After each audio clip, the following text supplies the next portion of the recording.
Welcome to Democracy Now!, democracynow.org, the War and Peace Report. I'm Amy Goodman. The Vatican has broken its silence after a shocking Pennsylvania grand jury report revealed more than 300 Catholic priests sexually abused 1,000 children and possibly thousands more in Pennsylvania over a span of 7 decades, as the church leadership covered up the abuse, transferring predator priests rather than firing them, and locking abuse complaints away in a secret archive. In a statement issued Thursday, 2 days after the Pennsylvania grand jury delivered its report, Vatican spokesperson Greg Burke described the abuses as criminal and morally reprehensible. There are 2 words that can express the feelings faced with these horrible crimes: shame and sorrow. The Holy See treats very seriously the work of the grand jury and the report it has produced. The Holy See condemns unequivocally the sexual abuse of minors. The abuses described in the report are criminal and morally reprehensible. The acts were betrayals of trust that robbed survivors of their dignity and, in many cases, also their faith. The Church must learn hard lessons from the past, and there should be accountability for both abusers and those who permitted abuse to occur. The Vatican told victims Pope Francis is on their side and promised action to root out this tragic horror, unquote. The statement came just months after the Pope said he mishandled a Vatican investigation into widespread sexual abuse by clergy in Chile, and less than 2 months after a Vatican court sentenced the Church's former ambassador to Washington, D.C. to 5 years in prison on a child pornography charge. In Washington, D.C., Secretary of State Mike Pompeo has formed a new group to coordinate Iran policy and negotiate U.S.-Iran relations since Trump's decision to withdraw from the 2015 nuclear deal. The newly formed Iran Action Group will be led by senior policy advisor Brian Hook, who led the administration's unsuccessful attempt to negotiate changes to the nuclear deal before Trump dumped it in May. The appointment comes as tensions are escalating between the U.S. and Iran after the Trump administration reimposed economic sanctions against Iran last week. Brian Hook spoke Thursday after his appointment as U.S. Special Representative for Iran. The Iran regime has been a force for instability and violence. Our new strategy addresses all manifestations of the Iranian threat, and the new Iran Action Group will be focused on implementing that strategy. In Massachusetts, the Boston Globe has stepped up security at its offices after a building manager reported several threatening phone calls Thursday, including a bomb threat. The threats came as President Trump singled out the Boston Globe on Twitter after the paper's editorial board let hundreds of media outlets in a coordinated series of editorials Thursday condemning Trump's attacks on the free press.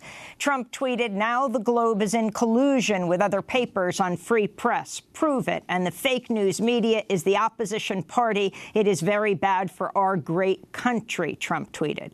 Earlier this month, the outgoing United Nations Human Rights Commissioner criticized Trump's attacks on the media, calling them very close to incitement to violence.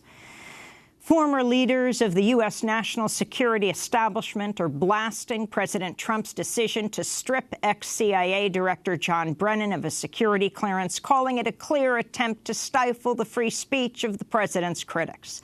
The letter was signed by 6 former CIA directors, 5 former CIA deputy directors, and a former director of national intelligence. It came, as the New York Times reported, White House Press Secretary Sarah Huckabee Sanders sought to advance the security clearance story in order to change the topic away from news reports about Trump's alleged use of a racial slur, the N-word. Meanwhile, the former naval admiral who led the assassination raid on Osama bin Laden wrote in an open letter he would consider it an honor if Trump would revoke his security clearance. Retired Naval Admiral William McRaven, who led the U.S. Joint Special Operations Command under President Obama and now serves as Chancellor of the University of Texas, wrote, quote, "Through your actions, you've embarrassed us in the eyes of our children, humiliated us on the world stage, and worst of all, divided us as a nation. If you think for a moment that your McCarthy-era tactics will suppress the voices of criticism, you are sadly mistaken," McRaven wrote. The Pentagon said Thursday it will delay a military parade ordered by President Trump until at least 2019. The announcement came just hours after news broke that the estimated cost of meeting Trump's request had skyrocketed from $12 million to $92 million. The parade, originally scheduled for Washington, D.C. on Veterans Day, November 10th, was to feature armored vehicles, soldiers in period uniforms, and flyovers by military aircraft. Trump ordered the parade after he attended a Bastille Day celebration in France last year with French President Emmanuel Macron. Former White House aide Omarosa Manigault Newman has released another secretly recorded audio tape, saying it backs up her claim she was offered hush money by the Trump campaign to buy her silence over Trump's use of the N-word and other racist remarks. In the tape, recorded last December, just days after Omarosa left the White House, Lara Trump, Donald Trump's daughter-in-law, is heard offering Omarosa $15,000 a month in exchange for a small role in the Trump campaign. Sounds a little like, obviously, that there's something you got in the back pocket to pull out. Clearly, if you come over as a campaign, like, we can't have it. We gotta keep God, no. Everybody's positive, right? The legendary singer and songwriter Aretha Franklin, celebrated across the world as the Queen of Soul, died Thursday at her home in Detroit at the age of 76. For decades, Aretha Franklin has been celebrated as one of the greatest American singers of any genre who helped give birth to soul and redefine the American musical tradition. She was also a staunch supporter of the civil rights movement, going on a tour with Dr. Martin Luther King Jr. and offering to post bail for jailed political prisoner Angela Davis. After headlines, we'll spend the rest of the hour looking back on the life and legacy of Aretha Franklin. Our guests will include Professor Angela Davis. In India, officials say the death toll from devastating monsoon rains has risen to at least 164 amidst flooding in the southern state of Kerala that have been described as the worst in nearly a century. Forecasters warn heavy rains will continue to fall throughout the weekend. In the Philippines, cleanup crews battled against a literal wave of garbage as flooding brought plastic bottles and other refuse into the streets of the capital, Manila, Thursday, following heavy rains last weekend. Meanwhile, in China, more than 50,000 people evacuated Shanghai as Typhoon Rumbia made landfall Friday, bringing powerful winds and floods. It's the 18th typhoon to affect China this year. The extreme weather comes as 2018 is on track to be one of the 4 hottest years on record, with greenhouse gas emissions driving up global temperatures. Back in the United States, federal court in Montana has ruled the company hoping to build the Keystone XL pipeline must conduct further environmental reviews before proceeding with construction. The ruling is the first major victory for environmentalists opposed to the pipeline since regulators approved an alternative path for the pipeline last November. The Keystone XL pipeline would carry oil from Canada's tar sands region in Alberta to refineries as far away as the Gulf of Mexico. In a statement, Tom Goldtooth of the Indigenous Environmental Network welcomed the ruling, saying, quote, "The dirty tar sands crude oil that KXL would transport requires far more energy to process than other sources of petroleum, and its extraction has already destroyed hundreds of square miles of boreal forests and wetlands in Alberta. We need to keep our fossil fuels in the ground and shut down extraction of highly polluting tar sands at their source." A federal judge has blocked the Trump administration's rollback of Obama-era water protections. Thursday's ruling by a district court judge in South Carolina effectively reinstates the Clean Water Rule, whose implementation was delayed by the Environmental Protection Agency just last June. The Clean Water Rule sets drinking water safeguards while offering federal protection to wetlands and thousands of streams that flow into larger rivers and lakes. 1,400 workers at Google have signed a letter protesting their company's plans to launch a service in China that will allow Chinese censors to block search terms about human rights, democracy, religion, and peaceful protest. The New York Times reports the workers say the plan raises urgent moral and ethical issues.